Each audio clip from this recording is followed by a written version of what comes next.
Hi, എല്ലാവർക്കും നമസ്കാരം. നമ്മുടെ പുതിയൊരു വീഡിയോയിലേക്ക് എല്ലാവർക്കും സ്വാഗതം. അപ്പോൾ നമ്മളിന്ന് എന്താ ഉണ്ടാക്കാൻ പോണേന്ന് പറഞ്ഞാൽ നല്ല അടിപൊളി ഒരു ചിക്കൻ ബിരിയാണി ഉണ്ടാക്കാൻ പോണേ. ദം ബിരിയാണിയാണ്, എളുപ്പത്തിൽ ഉണ്ടാക്കാം. ആർക്ക് വേണമെങ്കിലും ഉണ്ടാക്കിയെടുക്കാം കേട്ടോ. അതുപോലെ എളുപ്പത്തിൽ ഉണ്ടാക്കുന്ന ഒരു രീതിയാണ് നമ്മളിന്ന് പറയുന്നത്. അപ്പോൾ നിങ്ങൾ ആദ്യമായിട്ടാണ് നമ്മുടെ ചാനലൊക്കെ കാണുന്നതെങ്കിൽ ചാനലൊന്ന് സബ്സ്ക്രൈബ് ചെയ്യാനും വീഡിയോസൊക്കെ ലൈക്ക് ചെയ്യാനും ഷെയർ ചെയ്യാനും കമൻറ്റ് ചെയ്യാനും മറക്കരുത്. അപ്പോൾ നമുക്ക് നേരെ വീഡിയോയിലേക്ക് പോകാം. അപ്പം ഞാനിവിടെ കുറച്ച് ചിക്കൻ എടുത്ത് നല്ലതുപോലെ കഴുകി എടുത്ത് അതിൻ്റെ വെള്ളമൊക്കെ കളഞ്ഞ് വെച്ചിട്ടുണ്ട് കേട്ടോ. ഇനി നമുക്കിതിലേക്ക് മസാല ചേർക്കാം. അതിനായിട്ട് ഒരു 1/2 ടേബിൾ സ്പൂൺ മഞ്ഞൾപ്പൊടി, 1/2 ടേബിൾ സ്പൂൺ മല്ലിപ്പൊടി, 1/2 ടേബിൾ സ്പൂണ് ഗരം മസാല, പിന്നെ ഒരു ടേബിൾ സ്പൂണ് മുളക് പൊടി, പിന്നെ കുറച്ച് ഉപ്പും, പിന്നെ കുറച്ച് ഇഞ്ചി വെളുത്തുള്ളി ചതച്ചതും, പിന്നെ കുറച്ച് തൈരും ചേർത്ത് നമുക്ക് ഇത് നല്ലതുപോലെ ഒന്ന് മിക്സ് ചെയ്ത് കേട്ടോ. ഇത് നല്ലപോലെ മിക്സ് ചെയ്തതിന് ശേഷം നമുക്കൊരു അരമണിക്കൂർ ഇതൊന്ന് റെസ്റ്റ് ചെയ്യാനായിട്ട് വെച്ച് കൊടുക്കണേ.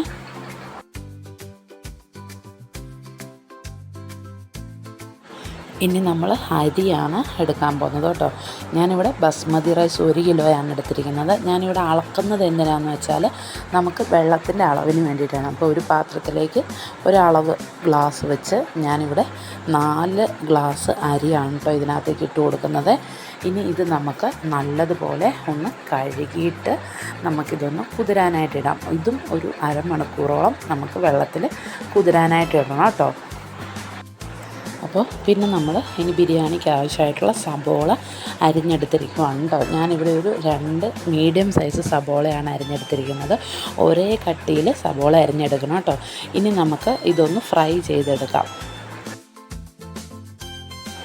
സൺഫ്ലവർ ഓയിലിൽ ഫ്രൈ ചെയ്തെടുക്കുന്നതാണ് നല്ലത്. ഇത് നല്ലതുപോലെ മിക്സ് ഇട്ട് കൊടുക്കുക. അതുപോലെ തന്നെ ഒരു ഗോൾഡൻ കളർ ആകുമ്പോഴത്തേക്കും നമുക്കിതങ്ങ് കോരി മാറ്റാം. പിന്നെ നമ്മളിത് കോരി മാറ്റി കഴിയുമ്പോഴത്തേക്കും ഒരു ഇച്ചിരിയും കൂടെ കളറായിക്കൊള്ളുക. ഇത് ഈ ഒരു പരുവാകുമ്പോൾ നമുക്ക് കോരിയെടുക്കാം. ഇനി നമുക്ക് ചിക്കൻ റെഡിയാക്കാം. അതിനായിട്ട് നമ്മൾ സബോള ഫ്രൈ ചെയ്ത് ആ സൺഫ്ലവർ ഓയിൽ ഒഴിച്ച് കൊടുത്തിട്ടുണ്ട്. ഇനി നമ്മളിതിലേക്ക് ചേർക്കുന്നത് സ്പൈസസ്, അതായത് പെരുംജീരകം, ബേ ലീഫ്, 2 ഗ്രാമ്പു, 2 പട്ട, 2 ഏലക്ക, ഇത് രണ്ടും ഇട്ട് നല്ലതുപോലെ നമുക്കൊന്ന് മൂപ്പിച്ചെടുക്കാം കേട്ടോ. ഇനി നമ്മൾ ഇതിലേക്ക് സബോളയാണ് ചേർത്ത് കൊടുക്കുന്നത്. ഞാനിവിടെ ഒരു 4 സബോള അരിഞ്ഞു വെച്ചത് നമ്മളിതിലേക്ക് ഇട്ട് കൊടുത്തിട്ടുണ്ട്. കൂടെ തന്നെ നമ്മൾ ഇഞ്ചി വെളുത്തുള്ളി ചതച്ചതും കൂടെ ഇട്ടിട്ടുണ്ട് കേട്ടോ. പിന്നെ ഇതിലേക്ക് സബോള വാടാൻ ആവശ്യത്തിന് ഉപ്പ് ഇട്ട് കൊടുത്തിട്ടുണ്ട് കേട്ടോ. പിന്നെ നമ്മുടെ സബോളയൊക്കെ ഒന്ന് വാടി വരുന്നപ്പോഴത്തേക്കും ഞാനിവിടെ ഒരു വലിയ തക്കാളി ഇങ്ങനെ അരിഞ്ഞ് നമ്മളിതിലേക്ക് ഇട്ട് കൊടുത്തിട്ടുണ്ട്. ഇനി നമുക്ക് ഈ സബോളയും തക്കാളിയും എല്ലാം നല്ലതുപോലെ ഒന്ന് വഴറ്റിയെടുക്കാം കേട്ടോ. ഇപ്പോൾ നമ്മുടെ സബോളയൊക്കെ നല്ലതുപോലെ വഴന്നിട്ടുണ്ട്. ഇനി നമുക്കിതിലേക്ക് മസാല ചേർത്ത് കൊടുക്കാം. 1/2 ടേബിൾ സ്പൂൺ മഞ്ഞൾപ്പൊടി, പിന്നെ ഒരു 1.5 ടേബിൾ സ്പൂൺ മല്ലിപ്പൊടി, ഒരു 1.5 ടേബിൾ സ്പൂൺ മുളക് പൊടി, അതുപോലെ തന്നെ ഒരു ടേബിൾ സ്പൂണോളം ഗരം മസാലയും കൂടെ ചേർത്ത് കൊടുത്തിട്ടുണ്ട്. ഇനി നമുക്ക് ഈ മസാലയുടെ പച്ചമണം മാറുന്നിടം വരെ ഇതൊന്ന് വഴറ്റാം.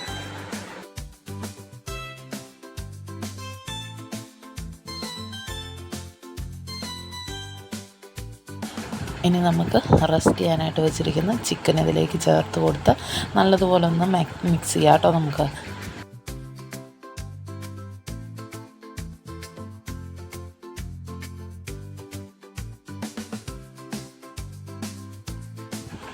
ഇനി നമുക്ക് ഈ ചിക്കൻ വേകാൻ ആവശ്യത്തിനുള്ള വെള്ളവും കൂടെ ചേർത്ത് കൊടുക്കാം. വെള്ളം ചേർത്ത് നല്ലതുപോലെ ഇത് കുറുകണം, ഈ കറി ഒന്ന് കുറുകണം. ഗ്രേവിയോടുകൂടി നമുക്ക് വേണം ദം ഇടാനായിട്ട്. അപ്പോൾ ഇനി ഇത് നമുക്ക് വേകുന്നിടം വരെ വെയിറ്റ് ചെയ്യാം. ഇനി നമുക്ക് റൈസ് ഒന്ന് റെഡിയാക്കാം. ഞാനിവിടെ 4 ഗ്ലാസ് അരിക്ക് 5 ഗ്ലാസ് വെള്ളമാണ് എടുത്തിരിക്കുന്നത്. കാരണം നമ്മൾ കുതിരാൻ കൂടെ ഇട്ടിരിക്കുന്നത് കൊണ്ട് അത്രയും വെള്ളം മതി കേട്ടോ. അപ്പോൾ 4 ഗ്ലാസ്സിന് 5 ഗ്ലാസ് വെള്ളം. ഇനി ആ വെള്ളം ഒന്ന് നമ്മൾ ചൂടായി വരുമ്പോഴത്തേക്കും അതിലേക്ക് സ്പൈസസ് ഇട്ട് കൊടുക്കാം. നിങ്ങളുടെ കയ്യിൽ എന്തൊക്കെ സ്പൈസസ് ഉണ്ടോ അതെല്ലാം ഇട്ട് കൊടുക്കാം. ഏലക്ക ചേർക്കുമ്പം അതൊന്ന് പൊട്ടിച്ചിട്ടും കൂടെ ചേർത്ത് കൊടുക്കണം. പിന്നെ നമ്മൾ അതിലേക്ക് എക്സ്ട്രാ ചേർക്കുന്നത് നമ്മൾ ആ ഫ്രൈ ചെയ്ത് വെച്ചിരിക്കുന്ന ആ സബോള കൂട്ട് ഒരല്പം ചേർത്ത് കൊടുക്കുന്നുണ്ട്. പിന്നെ നമ്മൾ ആ സബോള ഫ്രൈ ചെയ്യാനായിട്ട് എടുത്ത ആ സൺഫ്ലവർ ഓയിലും ചേർത്ത് കൊടുത്ത് നമുക്ക് വെള്ളം ഒന്ന് തിളപ്പിച്ചെടുക്കാം കേട്ടോ. ഇപ്പം വെള്ളം തിളച്ചിട്ടുണ്ട്. ഇനി നമ്മൾ കുതിരാൻ വെച്ചിരിക്കുന്ന അരി അതിൻ്റെ ആ വെള്ളം മാറ്റിയിട്ട് നമുക്കിതിലേക്ക് ഇട്ട് കൊടുക്കാം കേട്ടോ. ചോറിന് ആവശ്യമായിട്ടുള്ള ഉപ്പ് നമ്മൾ ആ സ്പൈസസ് ചേർക്കുന്ന സമയത്ത് ഞാൻ ചേർത്ത് കൊടുത്തായിരുന്നു. ഞാനത് പറയാൻ വിട്ടുപോയതാണ്. അത് മറക്കരുത്. ഉപ്പ് വെള്ളത്തിൽ മുന്നോട്ട് നിൽക്കുന്ന രീതിക്ക് ചേർത്ത് കൊടുക്കണം. എന്നാലേ നമ്മുടെ ചോറിലേക്ക് കറക്റ്റ് ആവത്തുള്ളേ. ഇനി നമുക്ക് ഈ റൈസ് ഒന്ന് മൂടി വെച്ച് തിള വന്ന് അതിൻ്റെ വെള്ളം വറ്റുന്നിടം വരെ നമുക്കൊന്ന് വെയിറ്റ് ചെയ്യാം കേട്ടോ.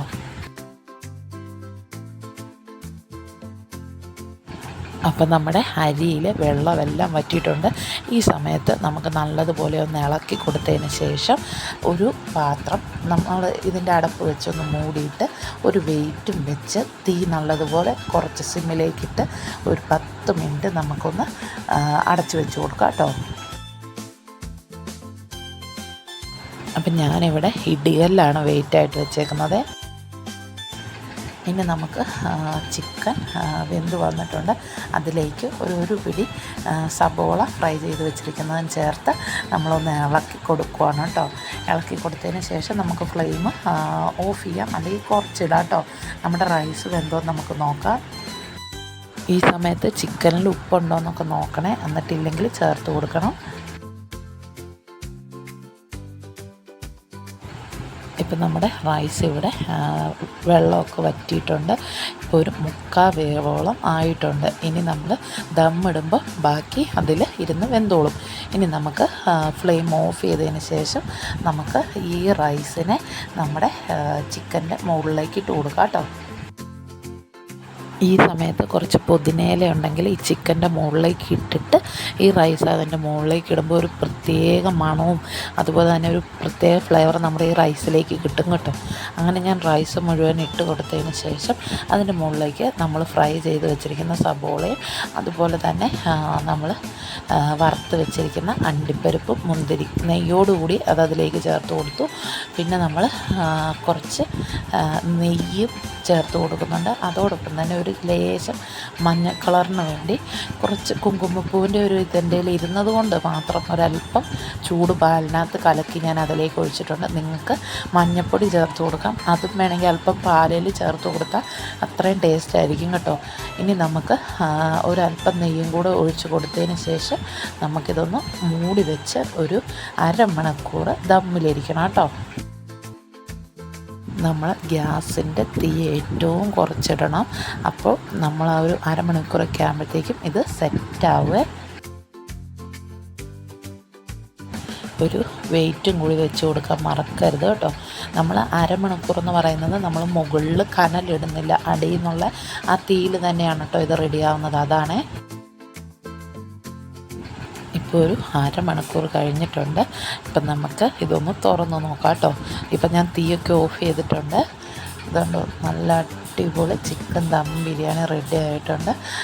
റൈസൊക്കെ നല്ലതുപോലെ വെന്തിട്ടുണ്ട്. ഇനി നമുക്ക് ഇതൊന്ന് കോരി നോക്കാം. നമ്മുടെ റൈസ് ഒന്നും കട്ട പിടിക്കുകയോ ഒട്ടിപ്പിടിക്കുകയോ ഒന്നും ചെയ്തിട്ടില്ല കേട്ടോ. നല്ലതുപോലെ വിട്ടാണ് കിടക്കുന്നത്. അപ്പോൾ നല്ല അടിപൊളി ചിക്കൻ ദം ബിരിയാണി റെഡി ആയിട്ടുണ്ട്. നമ്മൾ ഈ ഹോട്ടലിൽ നിന്നൊക്കെ കഴിക്കുന്ന അതേ ടേസ്റ്റിലായിട്ടോ നമ്മൾ ഉണ്ടാക്കിയെടുത്തിരിക്കുന്നത്. അപ്പോൾ നിങ്ങളെല്ലാവരും ഇതൊന്ന് വീട്ടിൽ ട്രൈ ചെയ്ത് നോക്കിയിട്ട് ഫീഡ്ബാക്ക് അറിയിക്കണം. ആദ്യമായിട്ട് ചാനൽ കാണുന്ന ആൾക്കാർ ചാനലൊന്ന് സബ്സ്ക്രൈബ് ചെയ്യാനും വീഡിയോസൊക്കെ ലൈക്ക് ചെയ്യാനും ഷെയർ ചെയ്യാനും കമൻറ്റ് ചെയ്യാനൊന്നും മറക്കരുത്.